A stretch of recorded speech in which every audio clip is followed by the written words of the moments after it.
Morning Vestige. So నా పేరు వచ్చేసి వాయిస్ క్లియరా? కొంచెం voice okay thank you. Leaders okay, ఇంకా ఎవరైనా ఉంటే ప్రమోట్ చేసుకోండి. సో నా మాటల ద్వారా ఒక్కరు మారినా సో నేను చాలా హ్యాపీగా ఫీల్ అవుతా. సో ఎందుకంటే నేను కూడా ఇంతమందికి సో నా వాయిస్ వినిపించి ఈ వెస్టీజ్ లో నేను సక్సెస్ అవుతా అని అయితే నేనైతే అసలు కలలో కూడా ఊహించలేదు. సో అసలు బయటికి కూడా వెళ్ళలేదు నేను ఎప్పుడు. సో ఎవరితోనైనా మాట్లాడాలి అంటే చాలా భయం. ఎడ్యుకేషన్ ఉంది, చదువు ఉంది, కానీ అది మన వరకే. బట్ బయటికి వెళ్ళి అయితే ఎవరితోని ఇంత మందిలో ఒక స్కూల్ టీచర్ అవ్వాలనుకున్నా, బట్ స్కూల్ టీచర్ కూడా అవ్వలేకపోయినా సో ఇంత మందితో మాట్లాడే అవకాశము నాకు కల్పించినందుకు సో సీన్ సార్ కి ముందుగా రమేష్ సార్ కి హార్ట్ఫుల్ గా థ్యాంక్స్ చెప్పుకుంటున్నాం. So good morning leaders. నా పేరు వచ్చేసి జ్యోతి రవి. నేను హైదరాబాద్ తుర్కెంజాల్లో ఉంటా. సో నేను బిఫోర్ వెస్టీజ్ అంటే నేను వెస్టీజ్ లోకి రాకముందు నేను చదువుకుంది నా ఎడ్యుకేషన్ వచ్చేసి ఎంఏ బిఎడ్ నా క్వాలిఫికేషన్. సో ఎందుకు చెప్తున్నా క్వాలిఫికేషన్ అంటే సో ఎంతో కొంత ఇందులో డిగ్రీ చదువుకున్న వాళ్ళు ఉండొచ్చు, సో గవర్నమెంట్ టీచర్లు ఉండొచ్చు, జాబ్ పర్పస్ లో ఉండొచ్చు, సో స్టడీ లేని వాళ్ళు ఉండొచ్చు. ఎవరైనా ప్రతి ఒక్కరు వెస్టీజ్ కి అర్హులే. సో నేను చదువుకుంది అయితే ఎంఏ బిఎడ్ జాబ్ కోసం ప్రిపేర్ అయ్యా. సో నా చిన్నప్పటి నుంచి నా గోల్ ఏంటంటే, నా డ్రీమ్ ఏంటంటే సో నేను ఒక టీచర్ అవ్వాలని నేను అనుకున్నా. సో టీచర్ అయితే ఏమవుతుంది అని అంటే అందరు కూడా మేడం మేడం మేడం అని పిలుస్తారు. ఇంకోటి ఏంటంటే గవర్నమెంట్ టీచర్ అయితే రెస్పెక్ట్ దొరుకుతుంది, ఇన్కమ్ కూడా బాగా వస్తుంది, లైఫ్ మారుతుంది, జీవితం మొత్తం హ్యాపీగా సో లైఫ్ ని లీడ్ చేయవచ్చు అన్న ఉద్దేశంతో గవర్నమెంట్ జాబ్ కోసము చాలా ప్రయత్నాలు చేసిన. టెట్ డిఎస్సి 101 మార్క్స్ ఉన్నాయి టెట్ లో. డిఎస్సి లో కూడా ఎస్జిటి అయిపోయింది. సో ఎస్జిటి అంటే నేను డిఎడ్ కమ్ బిఎడ్ రెండు కూడా చేయడం జరిగింది. ఆ తర్వాత గ్రూప్ 1, గ్రూప్ 2, గ్రూప్ 3, గ్రూప్ 4 అన్ని కాంపిటేటివ్ ఎగ్జామ్స్ అన్ని ప్రిపేర్ అయ్యా. బట్ నా అదృష్టం బాగుండి గవర్నమెంట్ జాబ్ అయితే రాలేదు. బట్ వెస్టీజ్ అనే ఒక wonderful opportunity. So my great upline నన్ను ఈ వెస్టీజ్ ని ప్లాట్ఫామ్ ని నాకు పరిచయం చేసింది మా అప్లైన్ హరి సార్ అనమాట. సో సార్ వచ్చేసి medical shop, medical department, so own business సార్ది. జస్ట్ నాకు వెస్టీజ్ ఇప్పుడు కాదు లీడర్స్, మీకు ఎవరైనా ఈ రోజు కొత్తగా వచ్చిన వాళ్ళు ఉన్నా సో దీని గురించి క్లారిటీ అనేది తెలుసుకోండి. ఎందుకంటే అవకాశం ఒక్కసారే వస్తుంది, మళ్ళీ మళ్ళీ రాదు. సో నేను ఈ వెస్టీజ్ కి వచ్చి 2 years అండి. బట్ నాకు 2 years కాదు 4 years బ్యాకే తెలుసు. బట్ ఏంటంటే చాలా మంది ఇప్పుడు మనం 10 మందిని కలిసే దగ్గర వెస్టీజ్ జాయిన్ అవ్వండి, ప్రొడక్ట్ వాడండి, ఇందులో లైఫ్ ఉంది, బిజినెస్ అవుతుంది అని చెప్తే మేము వెస్టీజా ఇలాంటి కంపెనీలు చాలా వచ్చినాయి పోయినాయి, సో వేస్ట్, మాకు నమ్మకం లేదు అని వదిలేస్తూ ఉంటారు కొంతమంది. సో నేను కూడా అందులో ఒక్కదాన్నే. సో ఎందుకంటే ఇలాంటివి డబ్బులు కట్టించేటివి కొన్ని వచ్చినాయి, డబ్బులు కట్టేది లేదని కొన్ని వచ్చినాయి. సో మోసం చేస్తారు, వాళ్ళ అవసరం కోసం మనల్ని వాడుకుంటారని 2 సంవత్సరాలు నేను టైం వేస్ట్ చేసిన. సో నాకు 2020లోనే తెలుసు, బట్ నేను జాయిన్ అయింది 2022లో. ఎందుకంటే నాకు 2020లో సొంతం ఆడపడుచు వాళ్ళ హస్బెండ్ మా అన్నయ్య సో వెస్టీలో చేస్తున్నాడు, డబ్బులు వస్తాయి చెల్లెమ్మ వచ్చి తెలుసుకోరా అని అన్నాడు. కానీ గురువు గారు చెప్తూ ఉంటాడు కదా ఎంఎస్ఆర్ సార్, నెత్తిన శనిగ్రహాలు బలంగా ఉన్నోళ్ళు రారు, అవి ఎప్పుడైతే తొలగిపోతాయో అప్పుడే వస్తారు, తినే రాత ఉన్నోళ్ళే పట్టుకుంటారని. సో నాకు 2020లో వచ్చిన 2020 వరకు నా నెత్తిన శనిగ్రహాలు బలంగా ఉండడం వల్ల నేను రాలేదు. తొలగిపోయిన తర్వాత వెస్టీజ్ లో నిలబడ్డా. సో నేను వెస్టీజ్ కి రావడానికి మెయిన్ రీజన్ ఏంటంటే లీడర్స్, ఇక్కడ మనం అందరము బయట పనిచేస్తున్నాం, దేనికోసం వర్క్ చేస్తున్నాం అంటే పైసల కోసం పనిచేస్తున్నాం.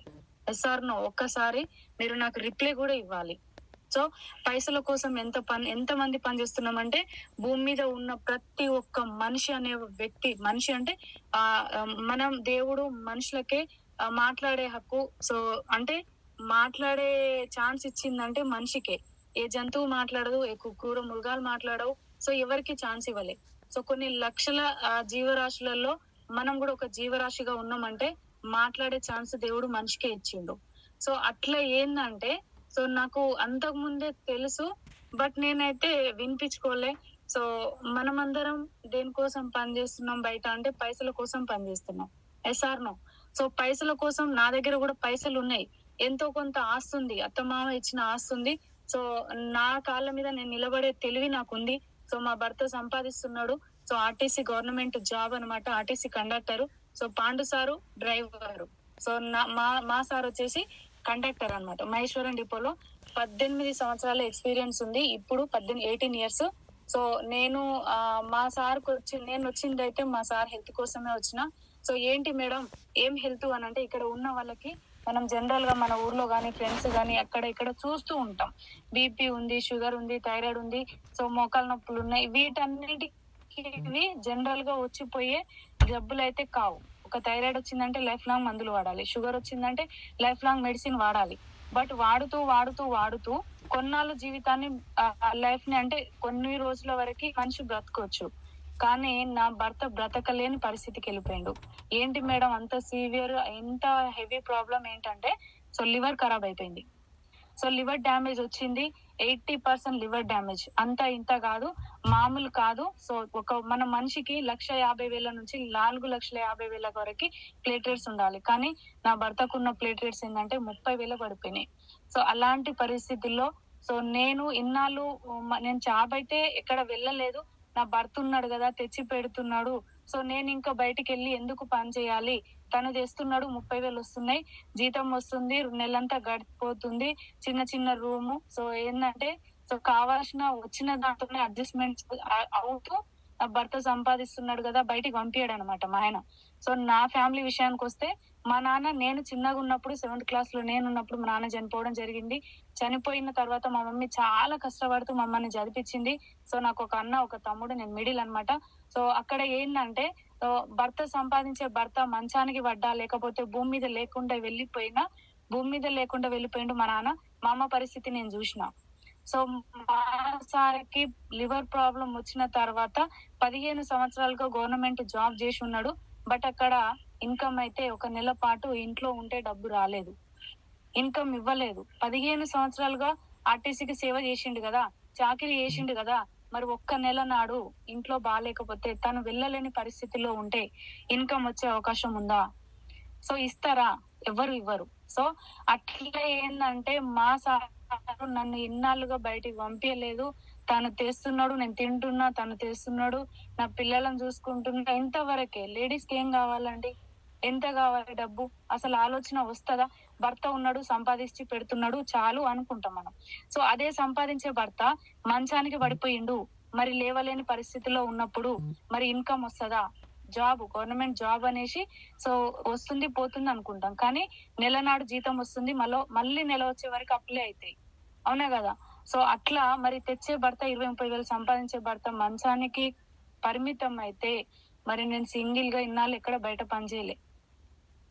మరి నాకు ఇల్లు గడవాలి, పిల్లలు, ఫ్యామిలీ అంటే పప్పు ఉప్పు కిరాణం, గ్యాస్ బిల్లు, కరెంట్ బిల్లు, ఇంటి రెంట్, ఇవి ఎక్కడికి వెళ్ళి వస్తాయి? నెలనాడు ఆయన తెస్తేనే నాకు గడుస్తుంది. సో అట్లా ఏంటంటే మంచానికే పంజాగుట్ట నిమ్స్ హాస్పిటల్లో 30 లక్షలు ఖర్చు పెట్టింది. సో 4 లక్షలు ఆర్టీసీ కాబట్టి భరించుకుంది. సో అట్లా ఒక 6 లక్షలు నేను పెట్టుకున్నా. సో నా గోల్డ్ తాకట్టు పెట్టుకున్నా, ఉన్న ఫ్లాట్ అమ్ముకున్నా, నా భర్తను బతికించుకోవడం అని.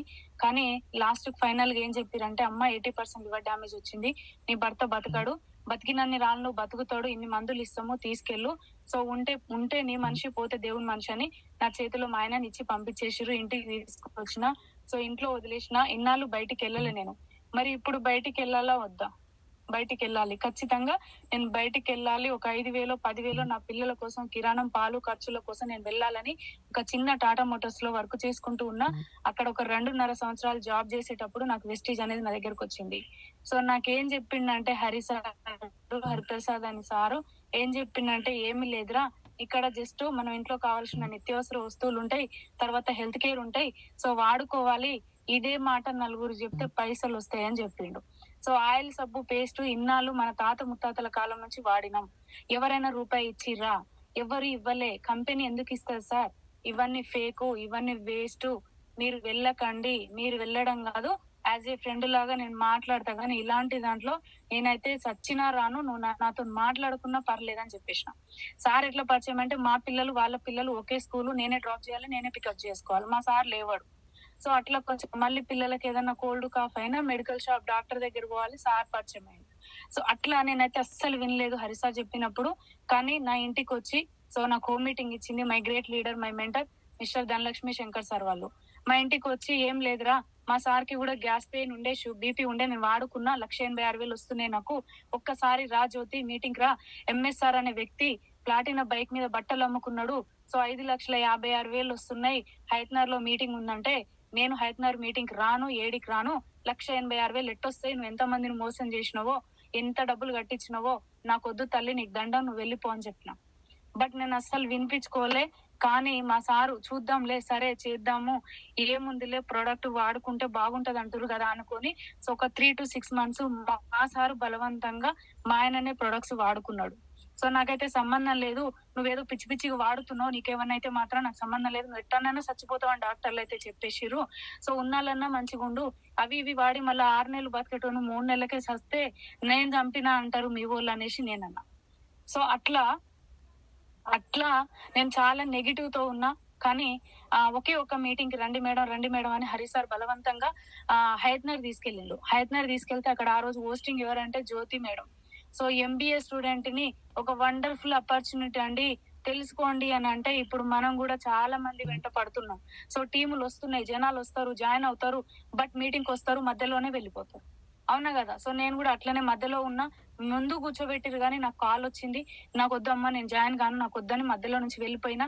సో అట్లా మళ్ళీ తర్వాత ఎంఎస్ఆర్ గురువు గారిని తీసుకొని మెడికల్ షాప్ కి ధనలక్ష్మి మేడం రావడం. సో గురువు గారు ఒకటే చెప్పిండు, అమ్మ తల్లి నువ్వు ఎన్ని బాధలు ఉన్నావో నాకైతే తెలియదు, కానీ ఒక్క మీటింగ్ రా, తెలుసుకో అని గురువుగారు మాటలు. గురుగారు సో వైఎల్ఆర్ గార్డెన్ లో నేను విన్న తర్వాత నాకు అర్థమైంది ఏంటంటే ఇక్కడ పెట్టుబడి లేదు, డబ్బు కట్టేది లేదు, ఎవరిని మోసం చేయట్లేను. సో ఇంత బాగుంది కదా. సో స్కూల్లో ఆయమ్మ బీబీ మేడం, సో అప్పుడు వచ్చేసి 76,000, సో 72,000, సారీ 72,000, 72,000 నేను స్కూల్లో ఆయమ్మని. సో 13 సంవత్సరాలు చేస్తే 7,000, 8,000. బట్ ఇక్కడ నేను జస్ట్ 11 months 12 months అప్పుడు అయ్యింది అనుకుంటున్నా. మేడంకి అంత ఐడియా లేదు. సో 72,000 తీసుకుంటున్నా అన్నది. నేను చదువుకుంది ఎంఏ బిఎడ్, డబల్ డిగ్రీ ఉంది, బిఎడ్ డిఎడ్ ఉంది. నేనేం చేస్తున్నా? ఒక బాస్ దగ్గర బానిసలాగా. సో అతన్ని పెద్ద చేస్తున్నా. నా తెలివి, నా టాలెంట్, నా ఎనర్జీ, నాకున్నటువంటి సమయాన్ని వాడుకొని అతను పెద్ద అవుతున్నాడు. నాకేమిస్తున్నాడు? 5,000, 7,000. ఇదే కదా యాస్టీస్ గా. ఏంటి మేడం చేసింది స్కూల్లో, నేను చేసేది టాటా మోటార్స్ లో. మరి మేడంకి తేడా, నాకు తేడా ఏంటంటే స్టడీ. చదువు లేని ఆయమ్మ ఇంత సంపాదిస్తుంది, నేను ఒక బాస్ దగ్గర దేనికోసం పని చేస్తున్నా? పైసల కోసం.